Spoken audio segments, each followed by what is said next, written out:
আজকে এখন সকালবেলা ঘুম থেকে উঠেই যাচ্ছিলাম নিচে হাঁটতে। চলুন দেখাবো আপনাদের চারিদিকে গাছগুলো কেমন করে ফুলে ভরে উঠেছে।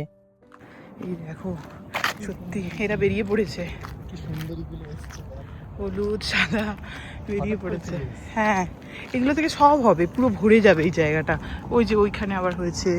আর ওই ভেতরের গাছটা দেখো, ভেতরে গাছটা দেখো। হ্যাঁ, যেতে পারি। বাড়ি যাবে? চলো। তো তারপর ওই রিসেপশনের সামনে থেকেই ভাবলাম আজকে একটু বাইরেটায় যাই ঘুরতে। আর ওই দেখুন গাছগুলো দেখেছেন? বাইরের সামনেও কত গাছগুলোতে ফুলে ভরে উঠেছে। আজকে যাচ্ছি এখন ডান দিকে। ডান দিকটায় সেই একটা বড় পার্কিং লট রয়েছে আর সেখানে প্রচুর গাছ রয়েছে, ফুলের গাছ। তো চলুন যাওয়া যাক। অনেকদিন বাদে কিন্তু এই বাইরে হাঁটতে আসলাম। আসলে একা, একা না আসতে ইচ্ছে করে না। যার জন্য আমি আর আসি না। আর ও থাকলে মোটামুটি ওই স্যাটারডে সানডেটা তখনই ওকে বলি আর তখনই মোটামুটি আসে। আর দেখুন এইভাবে দেখুন কত ফুল ফুটেছে গাছগুলোতে, পুরো ফুলে ভরে গেছে। আর ওই ছোট কুঁড়িগুলো একটু কালারটা একটু পিঙ্ক, পিঙ্ক মনে হচ্ছে। কিন্তু ওটা সাদা ফুলেরই গাছ পুরো। দেখুন গাছগুলো পুরো একদম ফুলে একদম মানে কি বলবো? একদম ডালে মানে পাতা নেই, শুধু ফুল। এই ফুলগুলো সমস্ত ঝরে যাবে, ঝরে গিয়ে তারপরে সমস্ত পাতাগুলো আসবে। আর দেখুন এই গাছটাও দেখুন। এই পাশাপাশি অনেক কটা গাছ রয়েছে কিন্তু বেশ। আর এইখানেই রয়েছে কটা সেই পিঙ্ক কালারের ফুলের গাছ। কারণ সেগুলোতেও একবার দেখবো ফুল এসেছে কিনা। ওই পিঙ্ক ফুলটা ফুটতে একটু দেরি করে। আগে এই সাদাগুলো হয় দেখি, তারপরে ওই পিঙ্ক গুলো হয়। মানে ওই আরকি একসঙ্গেই মোটামুটি হতে থাকে। আর এই যে দাঁড়ান ওই যে গাছগুলো। গাছগুলো তো সোজা হয়ে দাঁড়িয়ে আছে। দাঁড়ান দেখতে তো পাচ্ছি না, কিন্তু মনে হচ্ছে না এখনো ফুল এসছে। দাঁড়ান দেখছি, এই যে দেখুন। এতে কিন্তু ছোট, ছোট অনেক পাতা চলে এসছে আর কুঁড়ি এসছে। ওই পাতা আর কুঁড়ি একসঙ্গেই হবে প্রায় বলতে গেলে। আর কি বলুন তো, এবছর ওয়েদারটা সত্যি এত বাজে, মানে কি বলবো আপনাদের। কখনো গরম পড়ছে, কখনো ঠান্ডা পড়ছে, মানে খুব বাজে বিচ্ছিরি ওয়েদার। তারপর যাই হোক ওখান থেকে ঘুরে আসলাম। ঘুরে এসে এখন যাচ্ছি বাম দিকে। আপনাদের ওই ডান দিকটাও দেখিয়েছি অনেকবার, কিন্তু এই বাম দিকটায় কখনো আসিনি। তো যাই হোক এবার দেখুন এই যে দেখতে পাচ্ছেন এই গাছগুলো যে পুরো একবারে ঘিরে আছে, এটা কিন্তু অন্য একটা অ্যাপার্টমেন্ট। এটা আমাদের অ্যাপার্টমেন্টটা নয়। এটা ঠিক আমাদের অ্যাপার্টমেন্টের পেছনে বলবো, সেখানেই। আর এই গাছগুলো দেখুন কিরকম মানে ফলে ভরে গেছে। ও তো দেখে ১ম এ বলল, "এটা কি ব্লুবেরির গাছ?" আমি তখন বললাম, "না, না এটা ব্লুবেরি নয় এগুলো। এগুলো কিছু বিষ ফল-টল হবে। জানি না।" কি সব এইরকম গোল করে গাছগুলো কি সুন্দর কাটা হয়ে আছে আর এতে কালো, কালো একদম ফলে ভরে গেছে গাছগুলো। আর এই যে ওই যে দেখতে পাচ্ছেন, এই দেখুন কত গাছ রয়েছে। এই দেখুন গাছটা দেখুন পুরো গাছটা পুরো মানে ভরে কালো গেছে। হয়ে গেছে।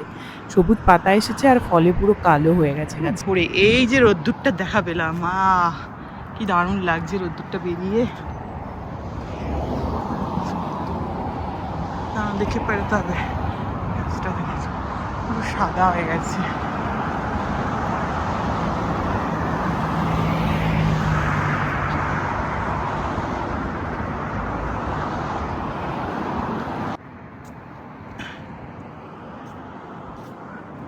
এটা পুরো একটা অ্যাপার্টমেন্ট, ওইদিকে পুরো ওইগুলো অ্যাপার্টমেন্ট। ওই যে আসলাম আমাদের ওদিক থেকে। এটা হচ্ছে আমাদের সেই পিছনের রাস্তাটা। ওই যে সামনে রাস্তাটা দেখছেন, ওটা দিয়ে পুরো পেছনের রাস্তার দিকে চলে যাওয়া যাবে।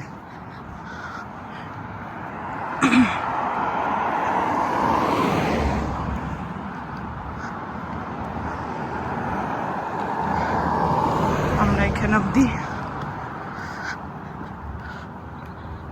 ওই যে আমাদের রাস্তা, ওই দিক দিয়ে যাওয়া যায়। রাস্তাঘাট বন্ধ নেই তো? না না না, ও রাস্তা কেন বন্ধ থাকবে? ওইখানে কি উঠছে ওই বিল্ডিংটা? ওরে বাবা, ওই বিল্ডিংটা এত বড় ছিল না, কবে উঠে গেল? এই যে পেছনের রাস্তাটা দিয়ে চলে আসলাম। এই যারা আমার ব্লগ দেখেন আপনারা হয়তো জানবেন, এই রাস্তায় আমি আগেও এনেছি আপনাদের। তারা চিনতে পারবেন। ওই যে দেখতে পাচ্ছেন ওই বিল্ডিংটা, ওটা হচ্ছে একটা স্কুল। আর ওই স্কুলেরই আরেকটা বিল্ডিং মনে হয় স্কুলটাই বাড়াচ্ছে, কিছু একটা হবে। কিন্তু বাড়ির পেছনে কবে এত বড় বিল্ডিং উঠে গেল সত্যি টের পাইনি। কি অদ্ভুত! যাকগে, তো তারপর দেখুন এই গাছটা দেখুন, এই গাছটায় এই ফলগুলো একবারে ভরে গেছে কিন্তু। মানে প্রচুর মানে নিচেও পড়ে আছে আর গাছটায় প্রায় পুরো ভর্তি ফলগুলো। এই ফলগুলো দিয়ে কিন্তু অনেক কিছু বানাতে দেখেছি। আর অনেকভাবে এইগুলোকে দিয়ে বানিয়ে অনেক কিছু করে মানে বাড়ির মধ্যে সাজিয়েও রাখতে দেখেছি। খুব ভালো লাগে দেখতে।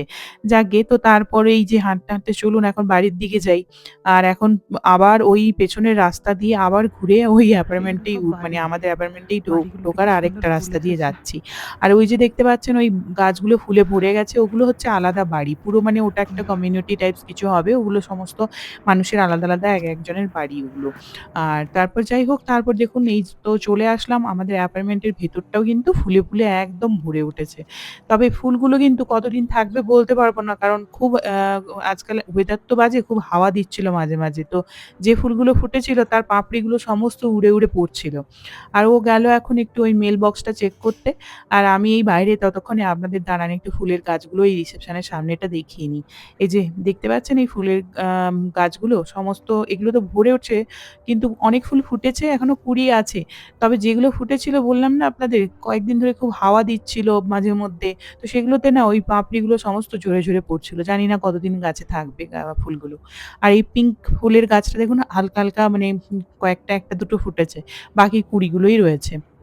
আর এই নিচগুলো যে দেখছেন খালি, এই নিচগুলো কিন্তু সমস্ত ফুলে ভরে যাবে। সমস্ত ফুলগুলো কিন্তু রয়েছে। মানে এর মধ্যে সেই আপনার টিউলিপ, বিভিন্ন ধরনের লিলি এগুলো কিন্তু রয়েছে। সেগুলো সমস্ত আস্তে, আস্তে করে হবে।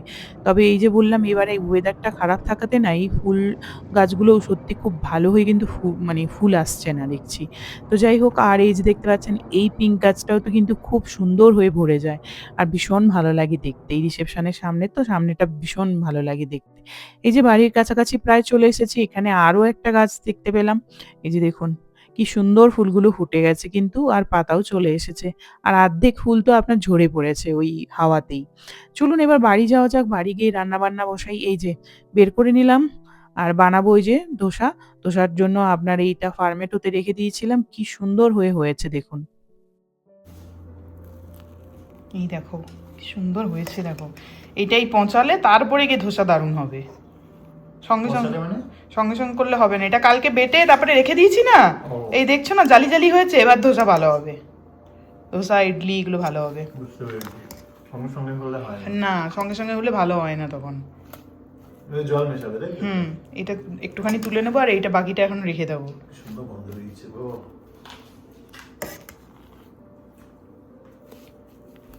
আহা। ধোসা ব্যাটারটা তো রেডি। তো ভাবলাম এই কারি পাতাগুলো তো এতগুলো তো লাগবে না। তো এর মধ্যে যতগুলো লাগছে সেগুলো রেখে দিয়ে বাকিগুলোকে আমি ফ্রোজেন করে নেব। তো যার জন্য এই বাকিগুলোকে আমি ডিপ ফ্রিজে ভরে রাখবো। আসলে এগুলো আপনার এই কটা কারি পাতা নিয়েছে $2.49 তো ভাবলাম এই কারি পাতা তো একসময় ইন্ডিয়াতে থাকতে ফ্রিতেই পেতাম সবজিওয়ালার থেকে। তো এখন কি আর করা যাবে? তো এতগুলো কারি পাতা আর নষ্ট করব কেন? যতগুলো লাগছে সেগুলো রেখে বাকিগুলো ফ্রিজে তুলে রাখলাম।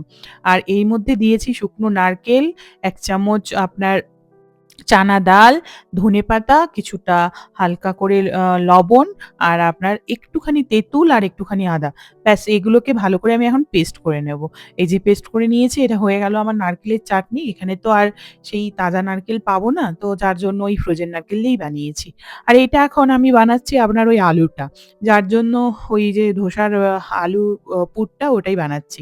ওটার জন্য নিয়েছি আপনার ওই কড়াইতে সর্ষের তেল, কালো সর্ষে ফোড়ন, আ ও হ্যাঁ, তার আগে ওই মানে যে চাটনিটা বানিয়েছি ওর মধ্যেও আপনার উপর থেকে দাঁড়ান এটা দিয়ে দিই, ফোড়নটা দিয়ে দিই। এটা মানে ওর উপর থেকে ফোড়নটা দেওয়ার জন্যই বানাচ্ছিলাম। আলুরও তো এই একই জিনিস লাগবে তো সেটাই আমি ভুলে ফেলছিলাম। দাঁড়ান এটা এই জাস্ট একটু গরম করে নিয়ে ওটা ওই নারকেলের চাটনির উপর ঢেলে নিয়েছি ব্যাস। ওটা হয়ে গেছে আর এদিকে আপনার ওই আলুর যে ফোড়নটা বানাবো তার জন্য ওই আবার সর্ষের তেল দিয়েছি, আবার কালো সর্ষে দিয়েছি আর আপনার তার উপর ২ টো শুকনো লঙ্কা আর দিয়েছি আমি একটু বিউলির ডাল ১ চামচ আর চানা ডাল ১ চামচ। ব্যাস এটাকে একটু ভালো করে নেড়ে নিয়ে তারপর এর মধ্যে দিয়ে দেবো ওই আপনার কারি পাতা। আ কারি পাতা দিয়ে দিলাম আর সঙ্গে এই যে কেটে রেখেছি পেঁয়াজ, টমেটো, ওই আপনার টমেটোটা কেটেছিলাম আমি আপনার ওই আ সাম্বারে দেওয়ার জন্য। এর মধ্যে দিয়ে দেবো কয়েকটা মানে কয়েক টুকরো পেঁয়াজ। ব্যাস এই পেঁয়াজ দিয়ে আবার এটাকে একটু ভালো করে ভাজা করব। আর বিশেষ কিচ্ছু লাগবে না এই আলুর মধ্যে আপনার ব্যাস এটাই দিলেই হয়ে যাবে। আর আলু দুটো আমি আগে থেকেই সেদ্ধ করে নিয়েছি। মানে আমি আর গ্যাসে সেদ্ধ করি না। এখানে মাইক্রোওভেনে দিলে আপনার সেদ্ধ হয়ে যায় খুব সুন্দর হয়ে। তো আমি এখানে মাইক্রোওভেনেই ওই আলু সেদ্ধ করি। মানে যখন আলু পরোটা বানানোর জন্য বলুন বা যা কিছু বলুন জন্য বলুন, আমি আলু কিন্তু মাইক্রোওভেনেই সেদ্ধ করে নিই। এখানে পটাটোর জন্য আলাদা করে মানে মাইক্রোওভেনের অপশন রয়েছে পটাটো বলে। তো ওখানে দিলে বেশ সুন্দর হয়ে আলু কিন্তু সেদ্ধ হয়ে যায়। এই যে ওই যে আমি ফোড়নটা দিয়ে দিয়েছিলাম চাটনির ওপর, দাঁড়ান ওই চাটনিটাকে একটু মাখিয়ে নিচ্ছি। চাটনিটা সাদা হয়নি কেন বলুন তো? আমি ধনেপাতাটা একটু বেশি দিয়ে ফেলেছিলাম। যার জন্য চাটনিটা না দেখতে একটু গ্রিন, গ্রিন কালার হয়ে গেছিল। কিন্তু খেতে কিন্তু খুব ভালো হয়েছিল। তো যাই হোক, এবার চাটনিটা তো হয়ে গেল। আর ওদিকে আলুটার জন্য আমি বললাম না, আমি বিশেষ মানে কিছু করিনি। আমি ২ টো আলু সেদ্ধ করেছি।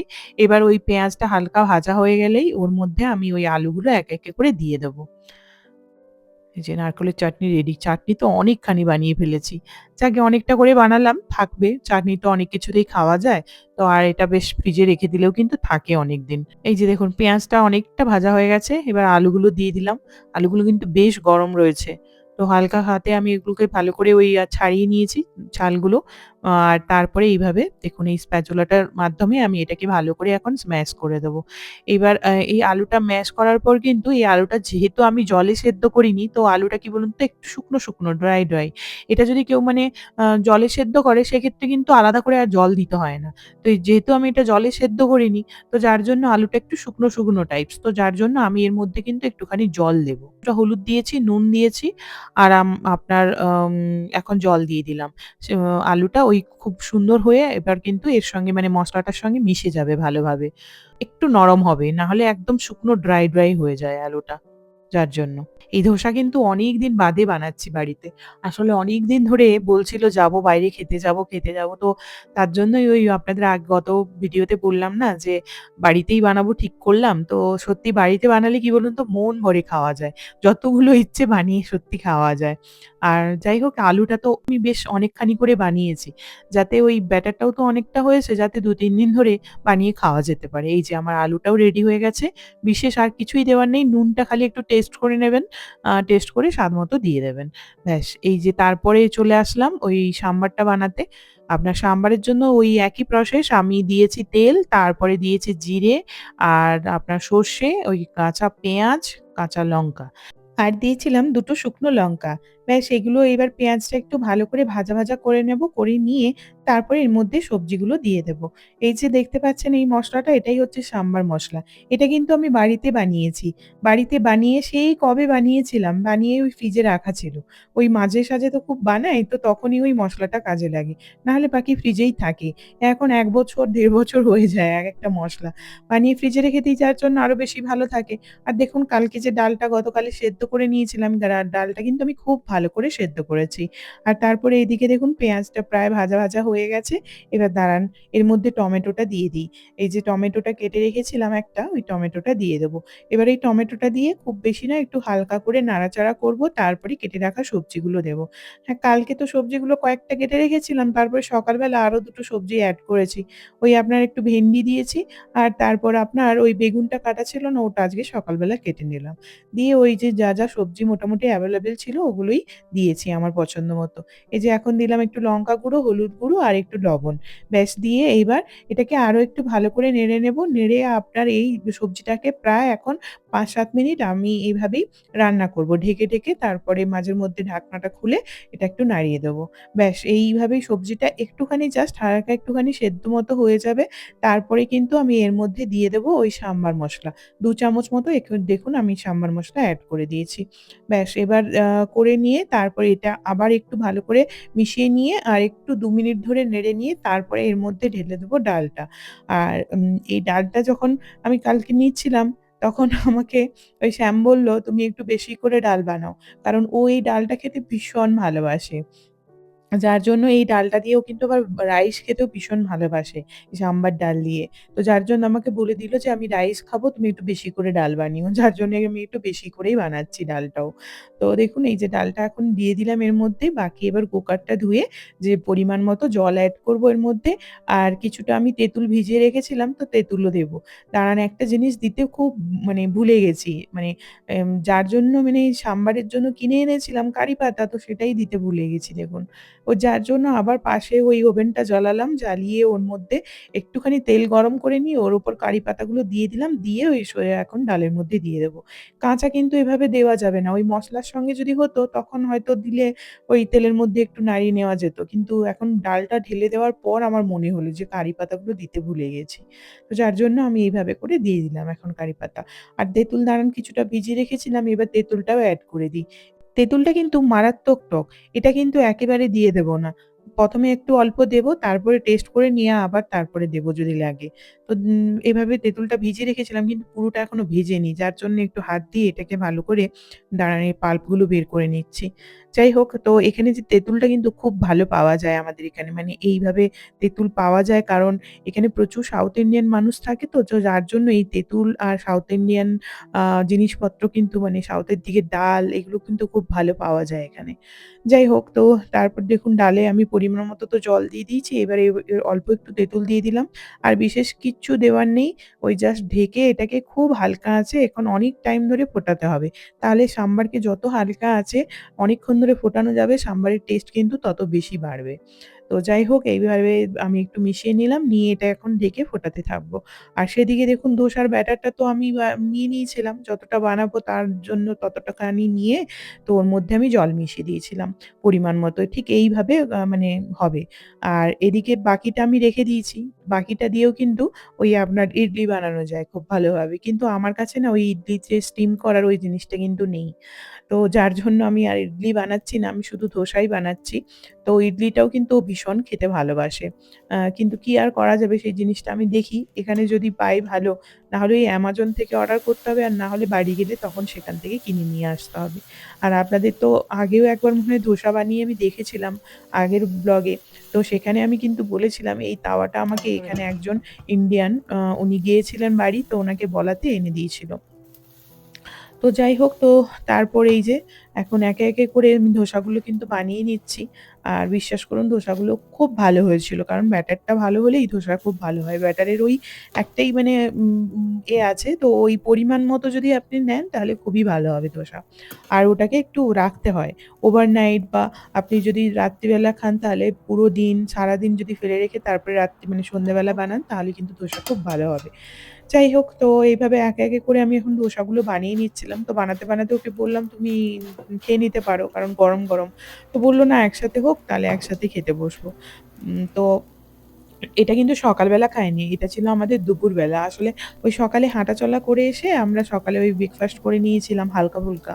দিয়ে তারপরে এই দুপুরবেলা ধোসা নিয়ে বসেছিলাম। তো পুরো মন ভরে সত্যি ধোসা খেয়েছিলাম, বিশ্বাস করুন। আর আলুটাও কিন্তু খুব ভালো হয়েছিল। হ্যাঁ, আপনাদের একটা জিনিস মনে হয় আমি বলতে ভুলে গিয়েছিলাম। এই আলু যখন বানাতে যাই না, ফোড়নে কিন্তু সর্ষের সাথে, সাথে আমি কিন্তু একটু হিং ফোড়ন দিয়েছিলাম। তাতে কিন্তু আলুর যে মানে ইয়েটা বানানো হয়, এই যে আলুর পুরটা বানানো হয়, এটা কিন্তু খুব ভালো একটা টেস্ট হয়। মানে গন্ধটাও ভালো হয়। যাই হোক, এইভাবে দেখুন একটা, একটা করে ধোসা বানিয়েছি আর বিশ্বাস করুন ধোসাটা ভীষণ ভালো হয়েছিল খেতে। মানে একদম দোকানের মতো। সেটা লাস্টে খেতে বসবে যখন ও রিভিউ দিয়েছিল তো সেটা আপনাদের দেখাবো বলবেন। আর যাই হোক, আর আপনাদের যদি ভালো লাগে থাকে তাহলে এইভাবে অবশ্যই একবার বাড়িতে ধোসা বানিয়ে দেখতে পারেন। এই গরমের দিনে বিশেষ করে খেতে কিন্তু খুব ভালো হয়। খুব একটা মানে বলবো অনেকটা প্রসেস আছে মনে হলেও কিন্তু ওই ব্যাটারটা যদি বানিয়ে রাখা যায় আর এই আলু আর যদি বানিয়ে রাখা যায়, এগুলো টুকটাক করে যদি আগের দিন বানিয়ে রাখা যায় তাহলে কিন্তু ধোসা বানাতে বেশি টাইম লাগে না। তো যাই হোক, এবার দেখুন এই এক, এক করে অনেকগুলো হয়ে গেছে। এবার শেষে ডিমান্ড হলো যে কিছু মানে আলু ছাড়া বানাতে হবে। মানে প্লেন ধোসা বানাতে হবে। তো দেখা যাক। আর এই যে দেখতে পাচ্ছেন এইটা হচ্ছে ওই আমার কিচেন টিস্যু। ওই টিস্যুগুলো না মানে খুবই শক্তপোক্ত হয়। মানে ভিজিয়ে দিলে সঙ্গে, সঙ্গে যে ভিজে একদম জলের সঙ্গে মিলিয়ে যায় তা কিন্তু নয়। তো ওই টিস্যুগুলোই ভিজিয়ে, ভিজিয়ে এগুলো ওই মধ্যে ওই জল দিয়ে দিচ্ছিলাম। তারপরে এভাবে একে, একে করে প্রত্যেকটা ধোসা আমি বানিয়ে নিয়েছিলাম। দেখতেই পাচ্ছেন।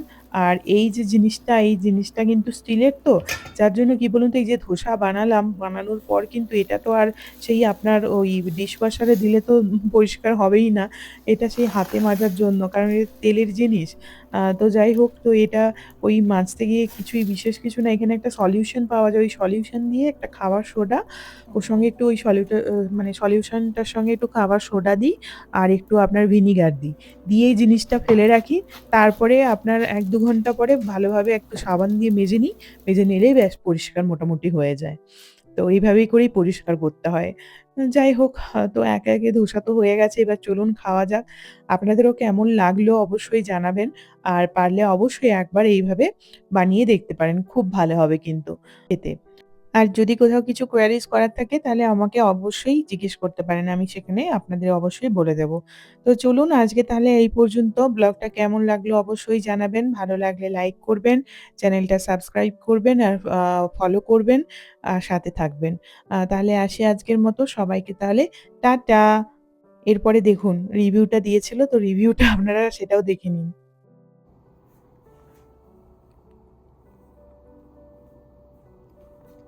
বসো এবার, বসো বসো বসো।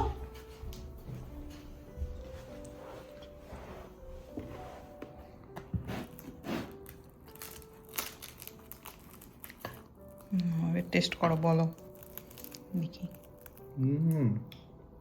ক্রিস্পি হয়েছে,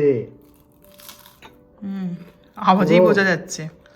পুরো পেপার মশলা ধোসা। দারুণ হয়েছে। আর খুব টেস্টি হয়েছে সাম্বারটাও।